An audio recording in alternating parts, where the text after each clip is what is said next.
नमस्कार मित्रमैत्रिणींनो, आपण खूप वेगळ्याच प्रकारचे व्हिडिओ करतोय, वेगळ्याच प्रकारच्या प्रश्नांना उत्तरं देतोय. तुम्ही बघताय, मला खूप मजा वाटते. असंच मी करत राहिले तर मला किती विद्यार्थी मिळतील मला मोजता येणार नाहीत.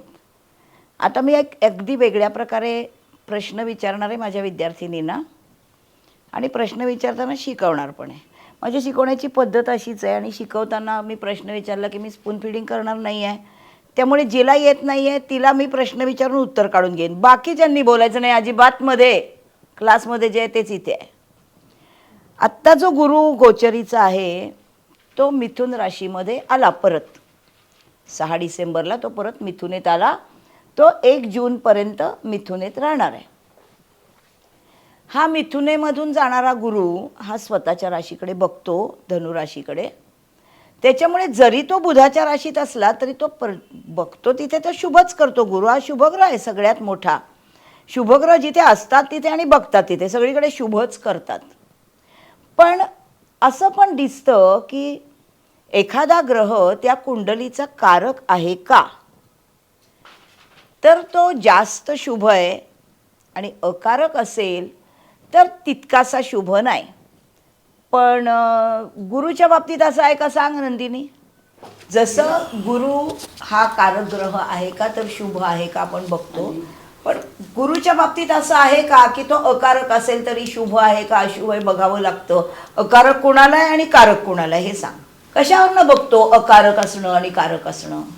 लग्नावरून. लग्नावर. मग गुरु कुठल्या लग्नांना कारक ग्रह आहे?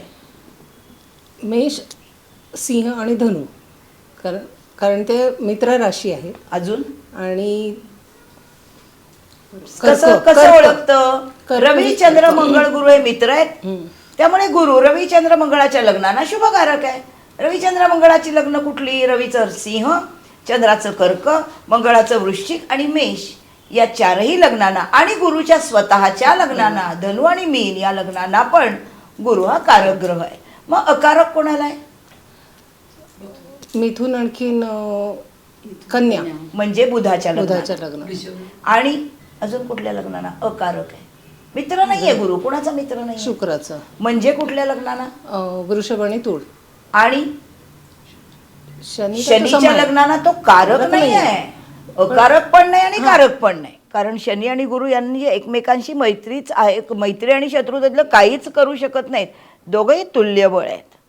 मग जेव्हा आपण कारक आणि अकारक असं बघतो तर मिथुनेतला गुरु, मी 3 राशी सांगते. आपण जेव्हा कुठलाही ग्रह हा भ्रमणानी म्हणजे गोचरीनी शुभ आला आहे असं आपण कशावरून ठरवतो? काय?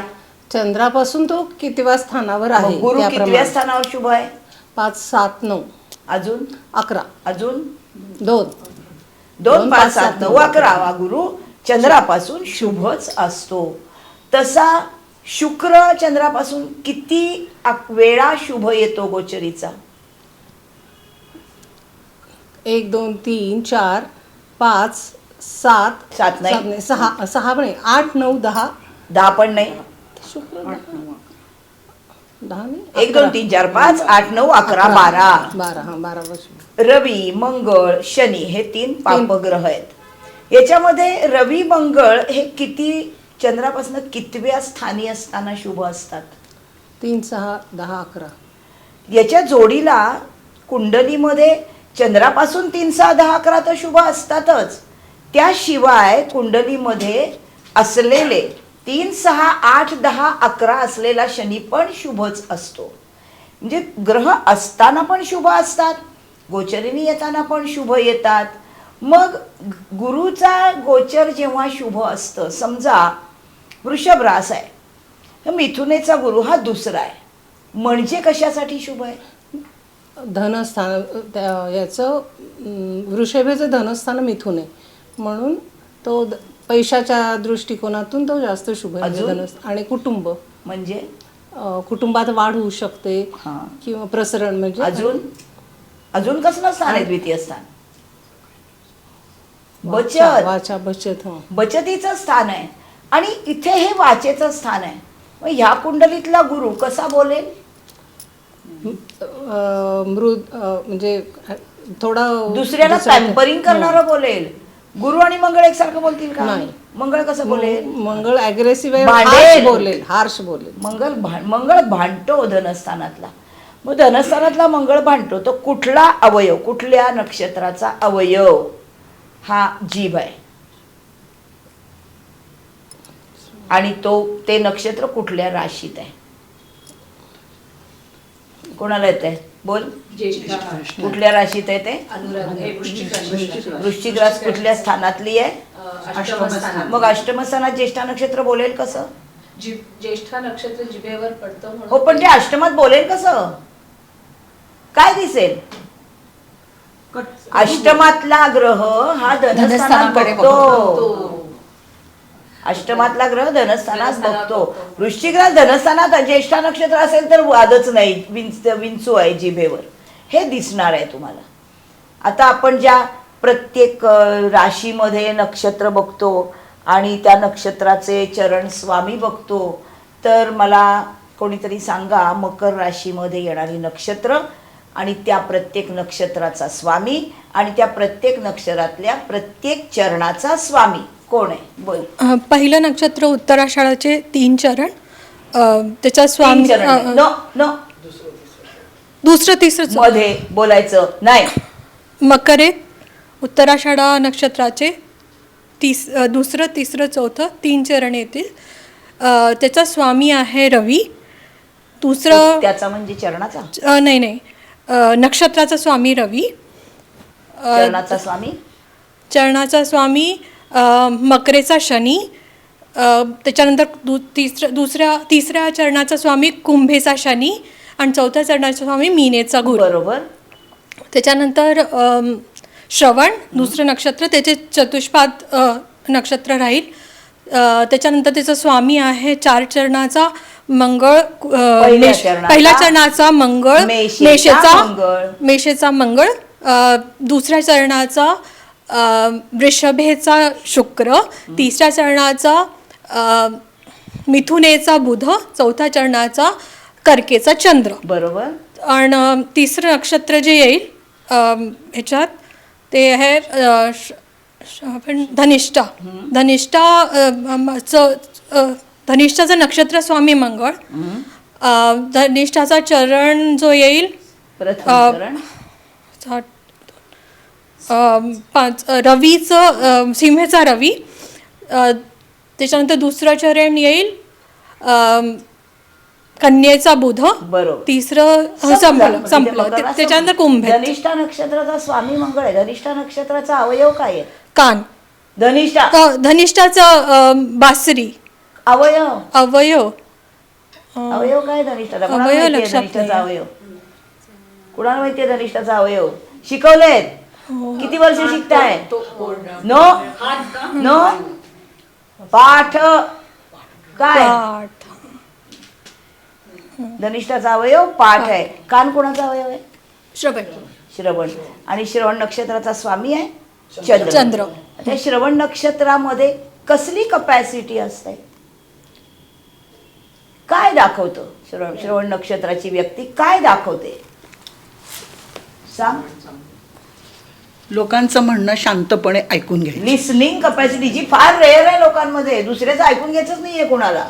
लिसनिंग कपॅसिटी उत्तम असते. मीन राशीमध्ये मीन राशीचं चिन्ह काय आहे सांग नंदिनी? मीन राशीचं 2 मासे कसले? उलट म्हणजे प्रवाहाविरुद्ध जाणारे 2 मासे. एकमेकाच्या विरुद्ध जाणारे 2 मासे. यातली नक्षत्र कुठली आहेत? पूर्वा भाद्रपदा, उत्तरा भाद्रपदा, रेवती. पूर्वा भाद्रपदाचे 1 चरण, शेवटचं 4थं चरण. उत्तरा भाद्रपदाचे 4 चरण आणि रेवतीचे 4 चरण. पूर्व भाद्रपदाचा स्वामी पूर्वा भाद्रपदाचा गुरु स्वामी. उत्तरा भाद्रपदाचा शनी. आणखीन रेवतीचा बुध. बरोबर. बुधाची जी नक्षत्र आहेत 3 नक्षत्र आहेत बुधाची, ती कोणत्या त्रिकोणात येतात? बोला. 3, 6. बुधाच्या नक्षत्र ज्या राशीत येतात त्या कुठल्या राशी आहे? बुधाचं नक्षत्र येतं ते पहिलं कर्क, दुसरं अनुराग वृश्चिक आणि तिसरं मीन. कर्क राशीतलं कुठलं? कर्क राशीतलं अश्लेषा हं? आणि ह्याच्यातलं ज्येष्ठा, कशातलं? वृश्चिक. वृश्चिकेतलं आणि ज्येष्ठा, मेनेतलं? मेनेतलं रेवती. आता आपल्याला माहिती आहे की अश्लेषा नक्षत्राचं चिन्ह आहे कुंडलिनीचा सर्प. पण ॲक्च्युली आपल्या शरीरातली जी सप्तचक्र आहेत त्याच्यामध्ये ज्येष्ठा म्हणजे वृश्चिक रास जी आहे ती मूलाधार चक्रापाशी येते. मूलाधार चक्रामध्ये कुंडलिनी आहे, पण ज्येष्ठाचं चिन्ह कुंडलिनी नाही, ते अश्लेषाचं आहे. असं का? असं का शिकवलंय मी? अश्लेषा नक्षत्र त्याचं चिन्ह आहे कुंडलिनी मारलेला सर्प. पण कुंडलिनी जी आहे माणसाच्या शरीरातली ती आहे मूलाधार चक्रामध्ये, आणि मूलाधार चक्र हा अवयव वृश्चिकेमध्ये येतो, जी मणक्याचं शेवट आहे. मग मूलाधार चक्र जर तिथे आहे तर ज्येष्ठा नक्षत्र कुंडलिनीचं प्रतीक नाही आहे, अश्लेषा नक्षत्र कुंडलिनीचं प्रतीक आहे. ते कर्के ते असं काय? ते केतूच्या नक्षत्राकडे जातं. प्रत्येकच बुधाचं नक्षत्र केतूच्या नक्षत्राकडे जातं. बोल. गंडांत नक्षत्र प्रत्येकच बुधाचं नक्षत्र गंडांत नक्षत्र आहे. प्रत्येक बुधाच्या नक्षत्राचं चतुर्थ चरण आणि केतूच्या नक्षत्राचं प्रथम चरण हे सगळ्या नक्षत्रात बुध आणि केतूच्या नक्षत्रात गंडांत पॉइंट आहे, त्यात वेगळं काहीच नाही. पण अश्लेषा कुंडलिनीचं प्रतीक का, ज्येष्ठा कुंडलिनीचं प्रतीक का नाही?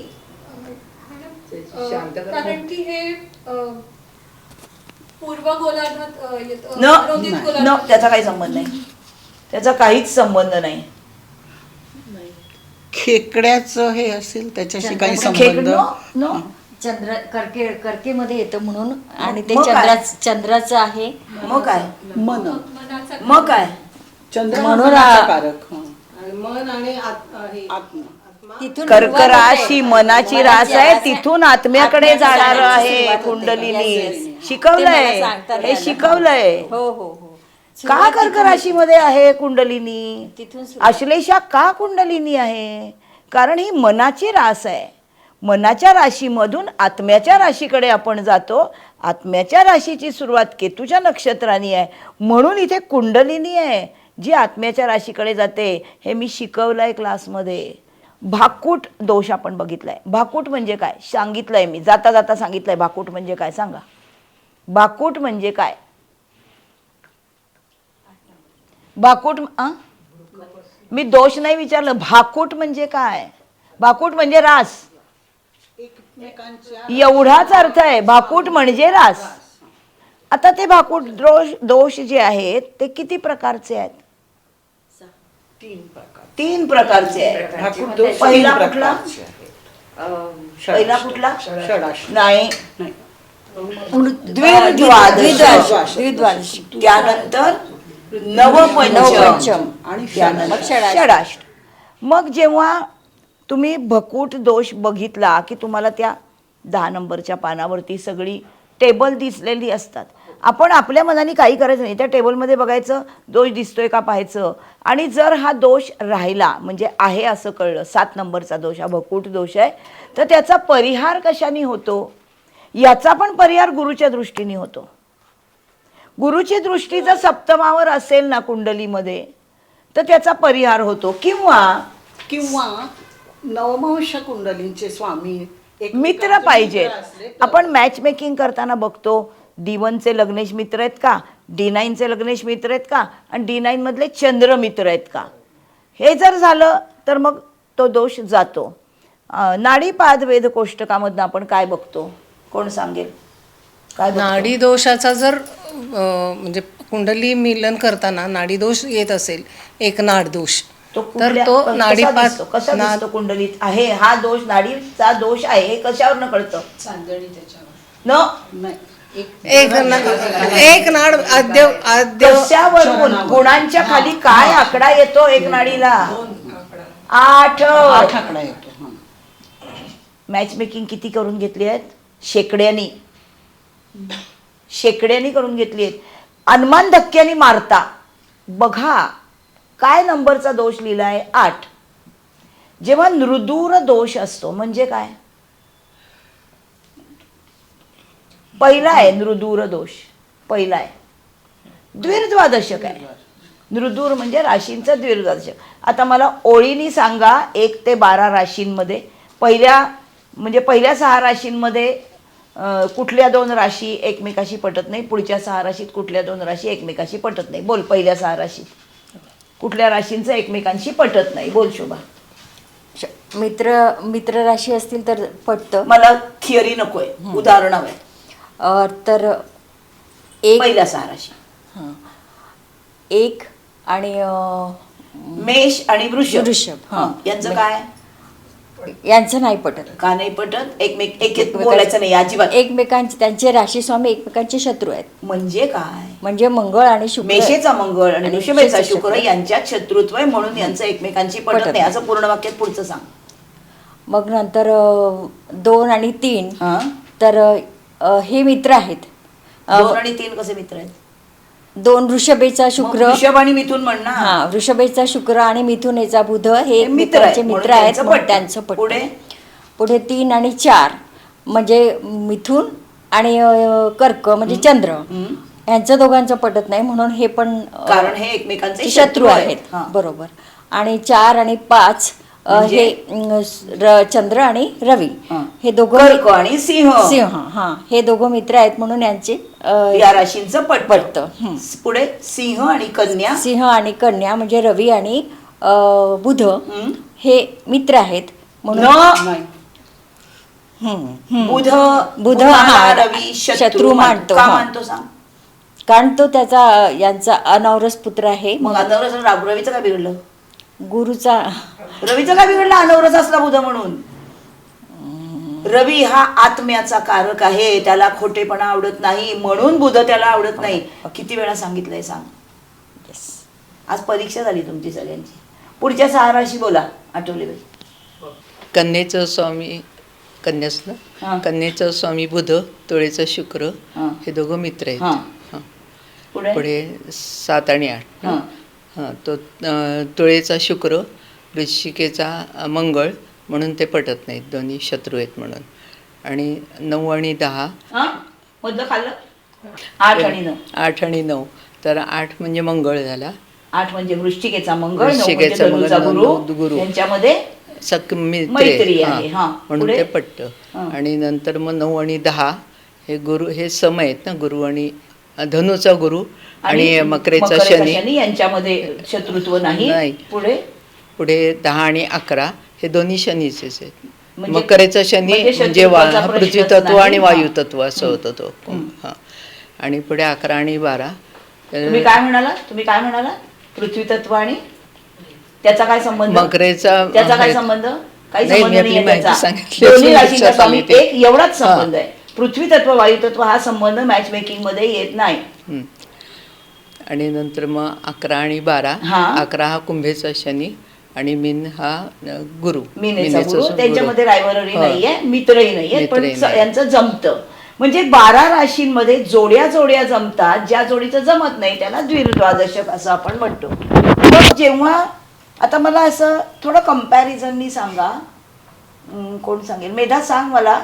मिथुन आणि कन्या या दोन्ही बुधाच्या राशी आहेत, तर त्यांच्यामध्ये साम्य काय आणि फरक काय? त्यांचं तत्व, त्यांचा स्वभाव, त्यांची स्थानं सगळं लक्षात घेऊन सांग. मिथुन रास आणि कन्या रास यांच्यामध्ये साम्य काय, फरक काय? राशींचं तत्व, राशींचे स्वामी एकच, राशींचं निसर्ग कुंडलीतलं स्थान आणि कारकत्व, याप्रमाणे त्यातलं साम्य आणि फरक सांग. मिथुन आणि कन्या यांचा राशीस्वामी आहे बुध, हे झालं साम्य. त्याच्यानंतर हे वायुतत्व आहे मिथुन रास, आणि कन्या पण आधी साम्य सांग सगळं. बुध स्वामी असल्यामुळे त्यांचं कारकत्व एक येईल. म्हणजे काय? म्हणजे शास्त्र, गणिती, बुध हा कम्युनिकेशन, बुद्धीचा कारक आहे. कन्या पण बुद्धीचा कारक आहे. हो. पण त्यात फरक आहे बुद्धीमध्ये. मिथुनेचा बुध हा वर्सटाईल किंवा आपण म्हणतो की एक ना धड, म्हणजे त्याला कम्युनिकेशनची भयंकर हा. घाई आहे, कारण तो वायुतत्व आणि एका ठिकाणी तो राहत नाही. राहत त्या 100 ठिकाणी त्याला इंटरेस्ट असतो की एका. आणि तेच कन्येचा बुध जो आहे तो ऑडिट आहे, म्हणजे त्याला तो सेवावृत्ती आहे, लोकांची मदत करण्याची त्याची वृत्ती आहे, चिकित्सक आहे. हा. आणि डिटेल ओरिएंटेड आहे. मिथुन रास कधीच डिटेल ओरिएंटेड नाहीये. मिथुन रास jack of all master of none, सगळ्यातलं थोडं थोडं थोडं थोडं थोडं थोडं माहीत झालं की बस त्यांना आवाकाला कळलं, मला काय ते समजलं की त्यांना कंटाळा येतो. कन्या राशी डिटेल ओरिएंटेड आहे, त्यामुळे त्यांना नुसतं समजून नाही, काय करते ती बघते, समजून घेते, आत्मसात करते, मग ती चिरफाड करते, चोथा फेकून देते आणि मग कम्युनिकेट करते. एवढं सगळं डिटेल ओरिएंटेशन झाल्याशिवाय कन्या राशीचा अभ्यास पूर्ण होत नाही. आणि त्याचा उपयोग करून ती काय काम करते, सेवावृत्ती किंवा काम काय करते, ऑडिट ऑडिट ऑडिट, दुसऱ्याच्या चुका काढण्यात एक Expert, नंबर हा, असते expert. बुधाची. आता तृतीय स्थानातला बुध आणि षष्ठ स्थानातला बुध, मिथुनेचा बुधाचा अवयव कुठला आणि कन्येच्या बुधाचा अवयव कुठला? खांदा, हात, मिथुनेच्या बुधाचा लिखाण, हात आणि खांदा, म्हणजे भुजा. भुजा, अजून रेस्पिरेटरी सिस्टीम, अजून अजून काय आहे? कालपुरुषाची कुंडली आहे, कालपुरुष डोळ्यासमोर आण. कालपुरुषाचं शरीर प्रथम स्थान आहे, धनस्थान आणि व्ययस्थान डोळे, तृतीय स्थान आणि लाभस्थान. अजून काय आहे? तृतीय स्थान काय आहे? अजून काय झालं? डोळ्यानंतर काय? कान. कान, तृतीय स्थान कान आहे. आणि काय आहे? सगळ्यात महत्वाचं पेंडॅमिक कशामुळे आलं? रेस्पिरेटरी सिस्टीम ही तृतीय स्थान आहे. बुधाचं तृतीय स्थान रेस्पिरेटरी सिस्टीम आहे. आणि अजून एक गोष्ट आहे, आपल्या शरीराचे 2 भाग पाडले की एकादश स्थान हे पण कानावर पडतं. बाईच्या कुंडलीत डावा कान उजवा कान हा अनुदित उदित बरोबर विरुद्ध पुरुषाचा कान आहे. आणि त्याच्याशिवाय एकादश स्थान जसं गुडघ्याच्या खालचा पाय आहे, त्याच्याशिवाय घोटे, कारण आपल्या हाताची अशी जी मुवमेंट होते पंजाची ती तृतीयामध्ये होते, त्याच्या जोडीला घोट्याची मुवमेंट पण तशीच होते, म्हणून घोटे पण तृतीयामध्ये दिसतात, डावं आणि उजवं, म्हणून हे तृतीय आणि एकादश स्थानामध्ये हे दिसतं. जसं चतुर्थ स्थानामध्ये श्वासपटलाजवळचं पोट आहे, खाण्याचं पोट आहे आणि त्याच्या मागची पाठ आहे, कारण आपलं शरीर 3 डायमेन्शनल आहे, त्यामुळे पाठीमागची पोटाच्या मागची पाठ पण चतुर्थामध्ये दिसते. आणि दशमामध्ये घोटे गुडघे दिसतात, सगळी हाडं दिसतात, सगळ्या हाडांचा कारक दशमस्थानातला शनी आहे. मग कन्या रास अजून काय दाखवते अवयव? कन्यारास ॲब्डॉमिनल किंवा पचनशक्ती, पाचन संस्था, सगळी मोठं आतडं, लहान आतडं, जठर, स्वादुपिंड, हे सगळं हे षष्ठामध्ये आहे. आणि त्वचेचा पण बुधकारक आहे, बरोबर. आता ह्याच्यानंतर बुधाचं कारकत्व अजूनही बऱ्याच गोष्टींमध्ये आहे. आपण प्रत्येक स्थानामध्ये बुध ठेवला, कुठलाही ग्रह प्रत्येक स्थानात ठेवला की तिथं काय करतो ते त्याचं कारकत्व. मग प्रथम स्थानामध्ये हिच्याकडे ते शाश्वती सांग, मी आता प्रत्येकीला एक एक प्रश्न कुठल्याही ग्रहाचा विचारणार आहे. प्रथम स्थानात बुध कशाचा कारक आहे? बुद्धीचा, बुद्धिमान, अजून यंग दिसणारं मनुष्य असेल ज्याच्या प्रथम स्थानी. कशावर पडतं प्रथम स्थान? स्मरणशक्तीचा, स्मरणशक्तीचा. डोक्यावर आणि पडतं. कसली बुद्धी? गणितीय बुद्धी, अजून ऑडिटिंगची बुद्धी, विनोद बुद्धी. विनोदाचा बुद्धी. बादशाह आहे मिथुन राशीचा बुध. तू सांग मला, रवी प्रत्येक स्थानात काय सांगेल?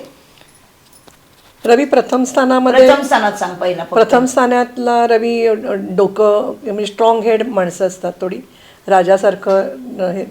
प्रथम स्थानातला रवी सर्वात प्रथम आरोग्य आरोग्य आरोग्य रवी हा आरोग्याचा कारक आहे, तो आरोग्याचा आरोग्य कारक. देतो. आणि याच्यातला रवी काय करेल? षष्ठातला रवीचं कारकत्व काय आहे? षष्ठातला रवी आजारपण किंवा थोडं याचं काय? म्हणजे पोटातल्या षष्ठस्थान रोगरीला रिपूचा आहे, आहे. मग रवी काय करेल? रवी तिकडे जर असेल तर रोगा किंवा ह्याचं निर्मूलन करेल, थोडा म्हणजे मदत काय करेल. दाखवतो आपल्याला? षष्ठातले प्रापग्रह काय दाखवतात? Better Better with with time. Time. त्यातनं तो बाहेर बाहेर काढतो. काढतो. अजून एक महत्वाचं कारकत्व आहे षष्ठात रवीचं, नोकरी, कसली? सेवा, सरकारी नोकरी. सरकारी नोकरी. आणि काय असतो? माणूस कसा असतो? रवी षष्ठात असेल तो अजात शत्रू. रवी अजात. कोणीही त्याच्या शत्रुत्व शत्रुत्व करत करत नाही, नाही. इतका उमदा असतो, कारण रवी हा राजा आहे.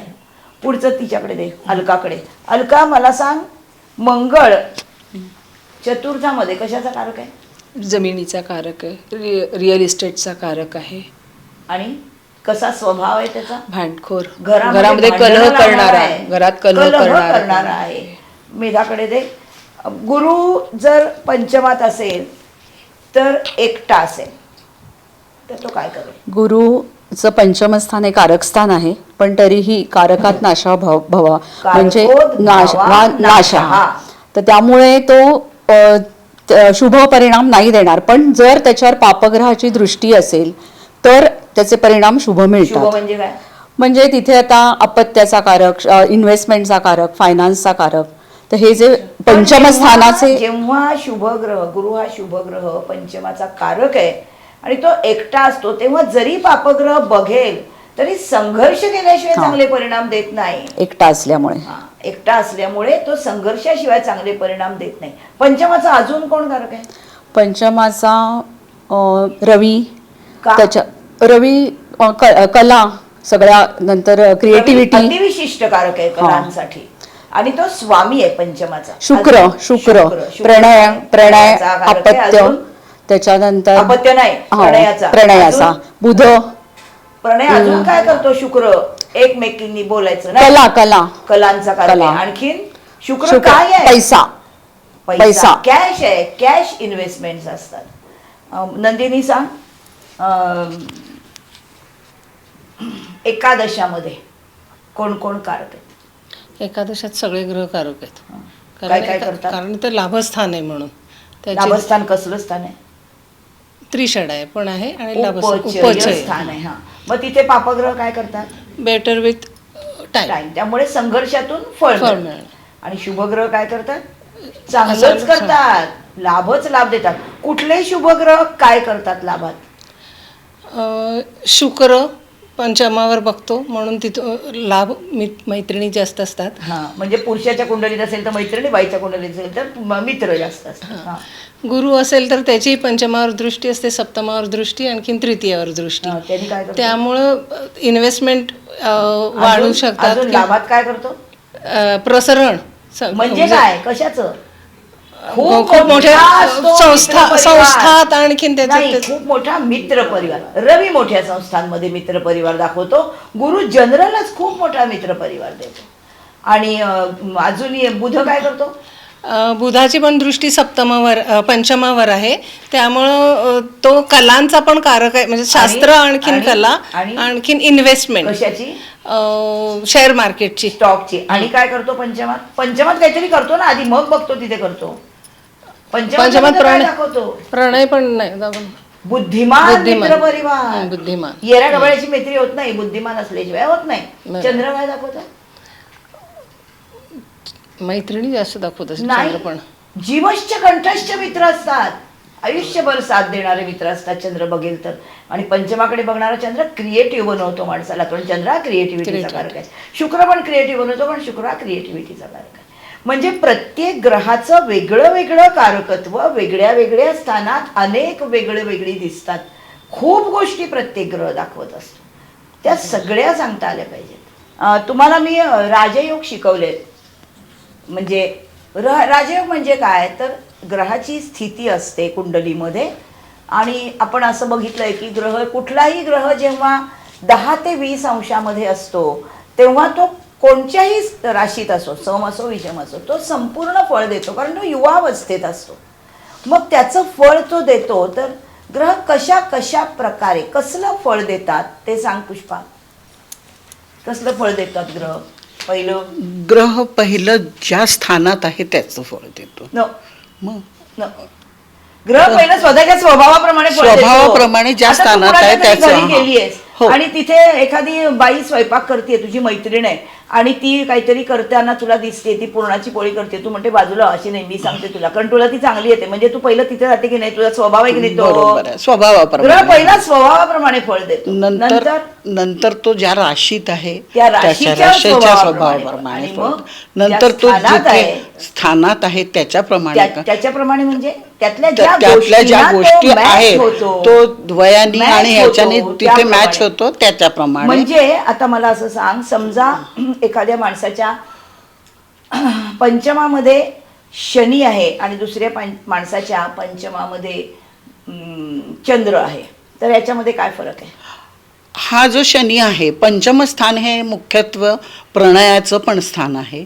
तर हा शनी आहे तो शुष्क आहे आणि तो काही प्रेम वगैरेच्याकडे त्याला कळतच जाणार नाही, नाही, हा. कळतच नाही. आता तो कुठल्या राशीत आहे हेही बघायला त्यांनी पाहिजे. काही फरक नाही त्यांनी पडत. फरक त्रिकोणामध्ये आला काहीच शनी तो पडणार. चांगलाच आहे. तो काय देतो पण तो पंचमात? मुलगी हे अपत्य देतो शनी. उशिरा का होईना? उशिरा का होईना आणि चंद्र देखील तेच काम पंचमातला चंद्रही करतो. मुलगीच मुलगीच देतो. देतो. अजून कुठला पंचमातला ग्रह मुलगी देतो?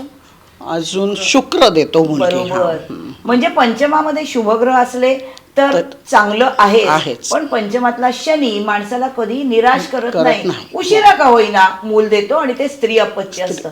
पंचमातला कुठला ग्रह हा दत्तक मूल देतो? बुध बुध. बुध ग्रह हा दत्त- कारण तो नपुसक ग्रह आहे म्हणून. आता राजयोग जेव्हा आपण बघणार आहोत तेव्हा केंद्र आणि त्रिकोण या दोन स्थानांचे जे एकमेकांची होणारे योग आहेत ते परमनंट आहेत, ते आयुष्यभर फळ देतात. बरोबर. तर लग्नेशाचे कुठले कुठले राजयोग म्हणजे लग्नस्थानाचे लग्नेशाचे कुठले कुठले राजयोग हे आयुष्यभर फळ देतात? लग्न आणि भाग्येश हे आयुष्यभर त्याला काय राजयोग. म्हणतात? त्याचं नाव नाही माहिती मला. केंद्र हो, त्रिकोण. अच्छा, केंद्र त्रिकोण. हा, केंद्र त्रिकोण, कारण लग्नस्थान हे केंद्राचं केंद्रस्थान पण आहे म्हटलं तर आणि त्रिकोणाशी केंद्र त्रिकोणाचं त्रिकोण. पण. बरोबर. हा, अजून- लग्नेशाचं अजून- पंचमाशी सुद्धा केंद्र त्रिकोण राजयोग अजून- होतो आणि लग्नेशाचा सप्तमाशी केंद्र केंद्र त्रिकोण राजयोग. केंद्र लग्न त्रिकोणी त्रिकोण असू झालं, शकतं आणि सप्तम केंद्र हा, झालं. तसाही असू शकतो. केंद्र त्रिकोण राजयोग होतो. आता समजा आता शोभाकडे दे. शोभा, मला सांग, एखाद्या माणसाच्या, माझ्याकडे परवा एक मुलगा आला होता, तर त्याच्या कुंडलीमध्ये वृश्चिक लग्नाची कुंडली होती, दशमात सिंह रास होती आणि भाग्यात कर्क राशीमध्ये रवी होता. तर यांनी काय करायला पाहिजे? वडिलांचं नाव लावायला पाहिजे. का?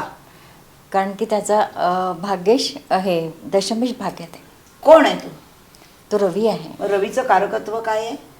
रवी म्हणजे राजा व ज्येष्ठ आणि म्हणून जेव्हा दशमेश रवी भाग्यात आहे ना, दशमेश भाग्यात असेल ना आधी मुळातच, तर वडिलांचं नाव लावा हे तर आहेच आहे.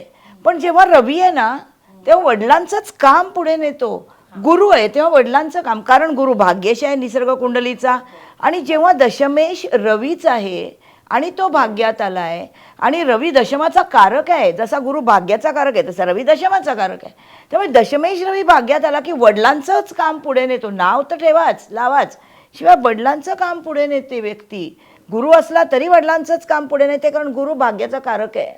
आणि जेव्हा भाग्येश गुरु दशमात आहे तेव्हा माणसाला कुठलं कर्म करायला मिळतं? भाग्येश गुरु दशमात म्हणजे अध्यात्म अध्यापन शिकवणं, शिक्षक शिक्षक होतो. शिक्षक. कारण दशमस्थान केंद्रस्थान आहे केंद्रस्थान. म्हणून तो शिक्षक होतो. बरोबर. आता मला ह्याचे सांग, नंदिनी सांग, एखाद्या माणसाच्या दशमामध्ये बुध, गुरु आणि शनी हे 3 ग्रह आहेत आणि त्यातला शनी नवमांश कुंडलीच्या चतुर्थात आहे. तर ह्या माणसाने कुठलं काम करावं? बुध, गुरु, शनी दशमात आहेत आणि ते आपण समजूया ते बुध, गुरु, शनी आहेत असं समज. बुध, गुरु, शनी दशमात आहेत, ते मकर आहेत आणि गुरु गेलाय चतुर्थामध्ये D9च्या. बुध, गुरु, शनी दशमात मकर आहेत आणि मकरेतला दशमातला गुरु D9च्या चतुर्थात गेलाय. तर यांनी कुठलं काम करावं? D9च्या कुंडलीमध्ये चतुर्थात गेलाय. ह्याला काय म्हणतात? जेव्हा दशमातला एक ग्रह D9च्या चतुर्थात जातो, D1च्या दशमातला एक ग्रह D9च्या चतुर्थात जातो, याला काय म्हणतात? बोलत शाश्वती. हा 88 नवांश मध्ये गेला तर गुरुच्या रिलेटेड कुठलंही काम कर्म करायचं नाही. म्हणजे त्यांनी गुरुचं काम करायचं नाही. मग बुध आणि शनी आहेत, मग काय करायचं ह्यांनी? शनी म्हणजे तेलाचा व्यापार किंवा यंत्र आणि हे माती खणणे, उत्खनन वगैरे त्या रिलेटेड करू शकतो, कारण ती शनीची रास आहे. मकरेतला शनी आहे म्हणून शनी जास्त बलवान आहे बुधापेक्षा, म्हणून शनीच्या रिलेटेड जी कामं आहेत व्यापार. अजून काय करतो दशमात शनी? अजून काय आहे? अजून काय आहे दशमातला शनी? सांग. बिझनेस, सरकार. सरकार. दशमातला शनी हा सरकारचा कारक आहे. रवी आणि शनी दोघंही सरकार आहेत. बुध आणि शनी वेगळे वेगळे आहेत, युतीत नाही आहेत. तर हा सरकारी कामामध्ये असेल किंवा सरकारी खाणीत काम करेल. आणि दशमात जेवढे ग्रह आहेत तेवढ्या प्रकारे माणूस कर्म करतो. मग दशमातला बुध सुट्टा आहे, शनीच्या युतीत व्यापार पण नाहीये. करू शकतो, म्हणजे छोटे छोटे व्यापार पण अजून करू शकतो. दशमातला बुध अजून काय आहे, शनीच्या राशीत आहे. बुध काय आहे, वकिली, उत्तम वकिली करेल आणि सरकारी वकील पण होईल, कारण शनीच्या बरोबर आलाय म्हणून. म्हणजे ज्या राशीमध्ये ग्रह आहे तो त्या राशीचा स्वामीचा मित्र आहे का शत्रू आहे, याच्यामुळे त्यांच्या फळामध्ये फरक पडत असतो. बरोबर आहे की नाही. आता समजा राजयोगाबद्दल परत विचारते. तृतीय स्थानाचा स्वामी समजा मीन लग्नाची कुंडली आहे, 12-1-2, तृतीय स्थानाचा स्वामी शुक्र आहे. हा तृतीय शुक्र हा दशमामध्ये गेला तर इथे काही योग झाला का? तृतीयाचा स्वामी शुक्र आहे, तृतीय शुक्र आहे, मीन लग्नाला तृतीय शुक्र आहे. हा तृतीयेश दशमामध्ये कुठल्या राशीत जाईल? 9 म्हणजे मग इथे कुठला योग झाला का? उपचय स्थानातला हा गेला 9. आणखीन इथे योग नाही झाला. अष्टमेश पण समजा असं झालं की तृतीय शुक्र दशमामध्ये गेलाय, दशमामध्ये रास कुठली आली आहे? धनु. मग तृतीय शुक्र दशमात आहे आणि दशमेश गुरु तृतीयात आहे. हा कुठला योग झाला? परिवर्तन योग. याला कसला योग म्हणतात? परिवर्तन. कहाल परिवर्तन. हा चांगला योग नाही आहे. 3 आणि 11 या स्थानांचे जे राजयोग असतात ते चांगले परिणाम देत नाहीत. केंद्र त्रिकोण राजयोग अतिशय शुभ परिणाम देतात. 2 त्रिकोणांचे राजयोग त्याला काय म्हणतात? नवपंचम. नवपंचम किती अंशात होतो? इथे अंश आहेत कुठल्याही कुंडलीतला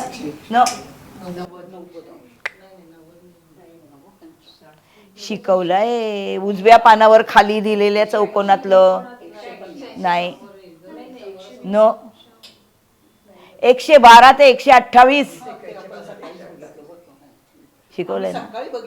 120 अंशाच्या मागे 8 अंश, 120 अंशाच्या पुढे 8 अंश. मग केंद्रयोग किती अंशाचा असतो? किती अंशापासून किती अंशापर्यंत? परत तेच नाही, 82 ते 98. त्रिरेखादश म्हणजे लाभयोग किती अंशाचा असतो? लाभयोग किती स्थानांमध्ये होतो? 1, 2, 3. 1 आणि 3चा होतो. किती अंश? मध्ये 30 अंश आहेत, इकडचे आणि इकडचे पण घ्यायचे, असे मिळून 60 होणार आहेत. म्हणजे काय? 52 ते 68 हे मोजायचे. कारण कधी कधी कसं होतं आपल्याला दिसतात ना कुंडलीमध्ये प्रथम आणि चतुर्थ अरे 90 अंश नसतात. कधी कधी ते 68 अंशाला थांबतात आणि तो त्रिरेखादश करतात. सिंह लग्नाची कुंडली आहे, मकर रास आहे. 3 कुंडल्या काढा. सिंह लग्नाची कुंडली मकर रास, सिंह लग्नाची कुंडली मिथुन रास, सिंह लग्नाची कुंडली मीन रास. आता असं सांगा बघूया, सिंह लग्न कुंडली आहे आणि मकर रास आहे, तर मग चंद्र कुठल्या स्थानात आला आहे? मकर राशीचा 6ष्ठ स्थानात. मकर राशीचा चंद्र 6ष्ठात आला आहे आणि लग्नी बुध लिहा, सगळ्यांच्या लग्नामध्ये बुध लिहा.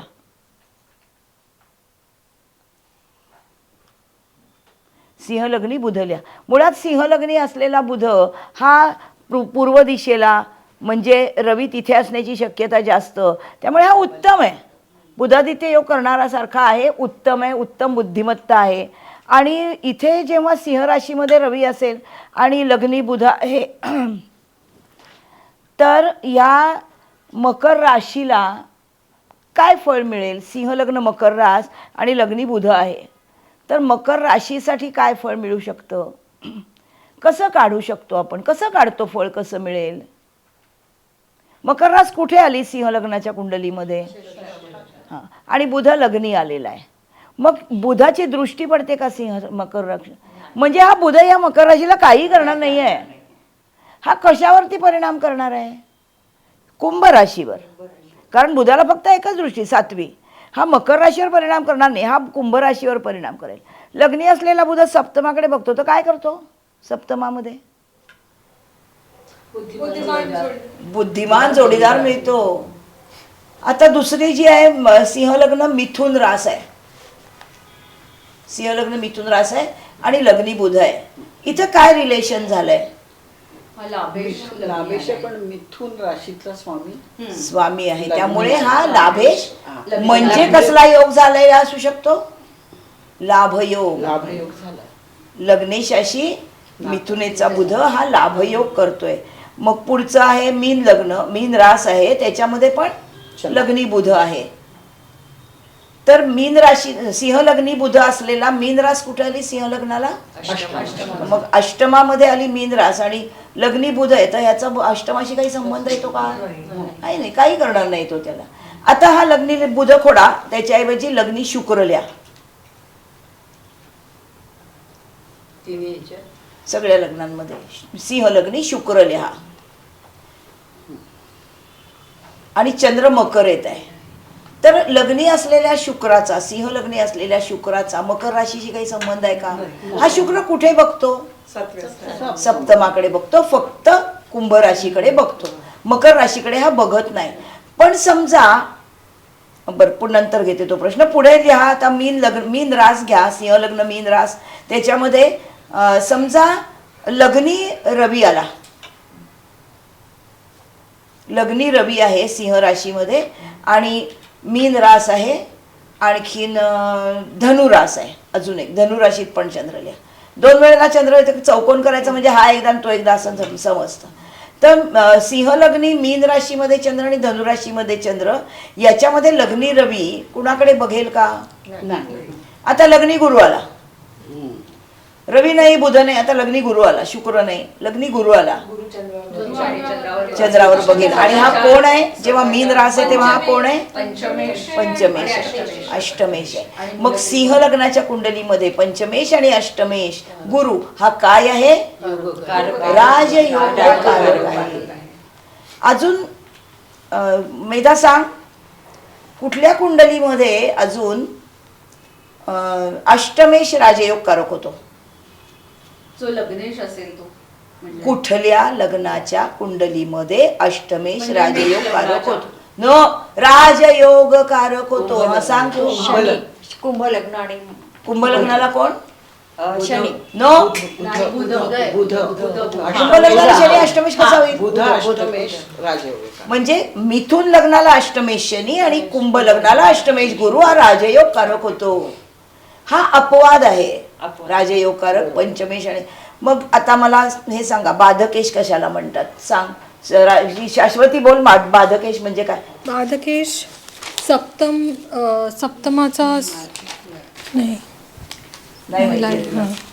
बोला, बाधकेश कशाला? जो तुमच्या प्रगतीला बाधा आणतो. पण कोण असतो? चरलग्नाला लाभेश बाधकेश होतो, द्विस्वभाव लग्नाला सप्तमेश बाधकेश होतो, आणि स्थिर लग्नाला, अरे ऐकू तू धरलेस, येतंय का? अस्थिर तू धर. स्थिर लग्नाला भाग्येश बाधकेश होतो. होतो असा थिअरी आहे. हां. पण तो कधी करतो बाधकाचं काम? तुमच्या महादशेत जास्त येतो. कुंडलीत असतो तो बाधकाचं काम करतो. कोण? कधी? चर लग्नाला लाभेश, स्थिर लग्नाला भाग्येश आणि द्विस्वभाव लग्नाला सप्तमेश हा बाधकेश होतो. जर त्यांनी लग्नाकडे पाहिलं किंवा लग्नी आला तर. माझं बरोबर आहे का? अरे वा वा, मला येत आहे म्हणजे. तर तो बाधकाचं काम करतो, नाहीतर नाही. पण आता समजा बाधकेश भाग्यामध्ये आहे, भाग्यामध्येच आहे बाधकेश, स्थिर लग्नाची कुंडली आहे, बाधकेश भाग्यात, म्हणजे भाग्येश भाग्यातच आहे आणि तो वक्री आहे. मग गुरु आहे तो वक्री आहे. बाधकेश वक्री असेल तर बाधकाचं काम करत नाही. मारकेश वक्री झाला तर मारक होत नाही. सप्तमा, जेव्हा द्विस्वभाव लग्न आहे तेव्हा सप्तमेश हा मारकेश आहे आणि तो बाधकेश पण आहे. जर तो सप्तमात असेल तर तो लग्नाकडे बघेल म्हणून बाधकाचं काम करतो. मग कधी करतो? तर बाधकाच्या महादशेमध्ये बाधकेश प्रगतीत बाधा आणतो. हे बाधकाचं काम असतं त्याच्या महादशेमध्ये. पण जर तो वक्री झाला तर तो बाधकेश होत नाही.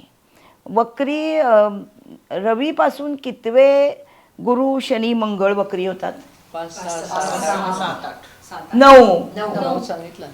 रवी आणि चंद्र त्यांना वक्री कधी होतात? नाही होत. राहू केतू वक्री कधी होतात? असतात. बुध आणि शुक्र कधी वक्री होतात? कधी पण होतात ते बुध रवीच्या 20 अंश, याच्याप्रमाणे. बुध 20 अंश आणि शुक्र 28. काय 20 रवीपासून रवीपासून 20 अंशाच्या पुढे गेला की बुध वक्री होतो आणि शुक्र 28 अंश पुढे गेला की जनरल मध्ये शुक्र किती अंशापर्यंत जाऊ शकतो, लांब जाऊ शकत नाही त्यापेक्षा. 45 अंश. 45. आणि बुध 28 अंश. बुध 28. 28च्या बाहेर जाऊ शकत नाही. बुध 28 अंशाच्या लगेच तो आतच वक्री होतो. ओके, आता एवढ्या प्रश्नांची उत्तरं तुम्हाला कितीतरी मोठा अभ्यास झालेला आहे करून. कसं वाटलं आहे तुम्हाला एपिसोड बघताना? मला जरूर कॉमेंट्स करून कळवा. अजून काही प्रश्न तुमच्या मनात असतील तर मला विचारा. मी अजून एकदा असाच एपिसोड्स घेईन आणि प्रश्न विचारीन तुमचे. पुढच्या एपिसोडपर्यंत थांबूया. Bye bye.